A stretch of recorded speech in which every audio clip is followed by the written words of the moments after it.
Assalamualaikum warahmatullahi wabarakatuh. Perkenalkan, Andrika, NPM 1911090285, Mega Desta Olivia, NPM 1911090213, Persa, NPM 1911090124, Reni Anggraini, NPM 1911090224, Yunita, NPM 1911090180. Baiklah, kami dari kelompok 3, kelas Fisika 3B akan menjelaskan tentang memahami prinsip kerja dari sebuah voltmeter DC dan menerapkan hukum Ohm dan hukum Kirchhoff untuk perancangan sebuah voltmeter DC.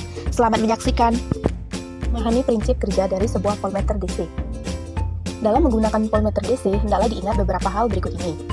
1. Kekutupan tegangan, yaitu tanda plus pada voltmeter DC dihubungkan dengan tegangan yang lebih tinggi. Sedangkan tanda minus dihubungkan dengan tegangan yang lebih rendah. 2. Biasakan untuk menyentuhkan dulu hubungan antara voltmeter dengan rangkaian sebelum menghubungkan dengan kuat. 3. Gunakan jangka tegangan besar dulu, baru turunkan kepada jangka yang diinginkan. 4. Lihat dulu beberapa besar hambatan yang akan diukur pada tegangan dan bandingkan dengan voltmeter. Jangan sampai voltmeter membebani tegangan rangkaian yang diukur. Baik, saya akan menjelaskan mengenai penerapan hukum Ohm dan hukum Kirchhoff untuk perancangan sebuah voltmeter DC. Bunyi hukum Ohm adalah kuatnya arus listrik yang mengalir pada suatu beban listrik sebanding lurus dengan tegangan listrik dan berbanding terbalik dengan hambatan. Persamaan hukum Ohm adalah V sama dengan I dikali R, di mana V adalah tegangan listrik yang terdapat pada kedua ujung penghantar dalam satuan volt, sedangkan I adalah arus listrik yang mengalir pada suatu penghantar dalam satuan ampere atau A. Dan R adalah nilai hambatan listrik atau resistansi yang terdapat pada suatu penghantar dalam satuan Ohm. Dalam aplikasinya, kita dapat menggunakan hukum Ohm dalam rangkaian elektronika untuk memperkecil arus listrik, memperkecil tegangan, dan memperoleh nilai hambatan. Penerapan hukum Ohm ada 4. Yang pertama, arus listrik yang diberi sebuah tegangan lebih besar dari tegangan yang seharusnya, maka akan menyebabkan alat listrik rusak. Yang kedua, hukum Ohm dimanfaatkan untuk membuat sebuah rangkaian listrik seri, paralel, dan gabungan. Yang ketiga, aliran listrik yang dipakai buat penggunaan alat listrik, contohnya menyalakan lampu, TV, kulkas, dan lain-lain. Yang keempat, alat listrik yang diberi tegangan yang seharusnya, maka akan menyebabkan alat listrik tidak bekerja secara normal. Hukum Kirchhoff 1 atau arus KCL. Hukum Kirchhoff 1 atau arus atau KCL menyatakan bahwa total arus atau muatan yang memasuki persimpangan atau simpul persis sama dengan muatan yang meninggalkan simpul karena tidak ada tempat lain kecuali pergi, karena tidak ada muatan yang hilang dalam simpul. Dengan kata lain, jumlah aljabar semua arus yang memasuki dan keluar dari sebuah simpul harus sama dengan 0. Maka I masuk plus atau I keluar sama dengan 0. Ide ini oleh Kirchhoff umumnya dikenal sebagai konservasi muatan. Rangkaian hukum Kirchhoff 1 atau arus KCL. Hukum Kirchhoff 1 dan 2 pada rangkaian elektronika. Pada gambar di atas, di sini 3 arus yang memasuki simpul 11, 12, 13 semuanya bernilai positif dan 2 arus yang meninggalkan simpul 14 dan 15 yang bernilai negatif. Maka ini berarti kita juga dapat menulis ulang persamaan sebagai 11 tambah 12 tambah 13 kurang 14 kurang 15 sama dengan 0. Intilan note dalam rangkaian listrik umumnya mengacu pada koneksi atau persimpangan dari 2 atau lebih jalur pembawa arus atau elemen seperti kabel dan komponen.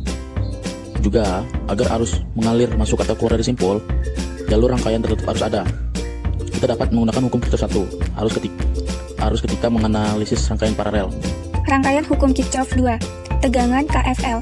Hukum Kirchhoff 1 dan 2 pada rangkaian elektronika.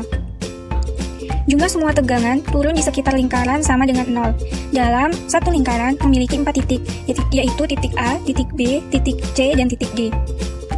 Dengan kata lain, FAB plus FBC plus CD plus FDA sama dengan 0. Mulai dari titik mana saja di loop, berlanjut ke arah yang sama, mencatat arah semua penurunan tegangan, baik penurunan positif atau negatif, dan kembali ke titik awal yang sama.